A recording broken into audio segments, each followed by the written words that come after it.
दोनों तेलुगु रियासतों तेलंगाना और आंध्र प्रदेश में आज से शुरू 10वीं जमात के इम्तिहान में तकरीबन 11 लाख तुलबा ने शिरकत की। आंध्र प्रदेश में तकरीबन 6 लाख और तेलंगाना में तकरीबन 5 लाख उम्मीदवारों ने ये इम्तिहान तहरीर किया। तेलंगाना में इम्तिहान का आगाज 9:45 पर हुआ, जो 12:30 बजे दोपहर तक जारी रहा, जबकि पड़ोसी रियासत आंध्र प्रदेश में तुलबा को 12:45 बजे दोपहर तक इम्तिहान तहरीर करने की इजाजत दी गई। जारिया साल से तेलंगाना में Telangana board of secondary education ने पर्चों की तादाद 11 को घटाकर 6 कर दिया है। हुक्काम ने 2652 इम्तिहानी मराकज बनाए थे। ये इम्तिहान 13 अप्रैल तक जारी रहेगा। आंध्र प्रदेश में 3349 इम्तिहानी मराकज का क़याम अमल में लाया गया था। रोड ट्रांसपोर्ट कॉरपोरेशन ने इम्तिहानी मराकज तक तुलबा को पहुंचाने मुफ्त सफर की सहूलत फराहम की थी।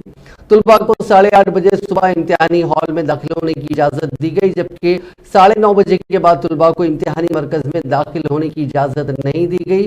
तुलबा के साथ चीफ सुपरिंटेंडेंट को मोबाइल फोन ले जाने की इजाजत नहीं दी गई। दीगर आलात जैसे लैपटॉप्स, टैबलेट्स, कैमरे, स्मार्ट वॉचेस और ब्लूटूथ आलात को भी अंदर ले जाने की इजाजत नहीं दी गई।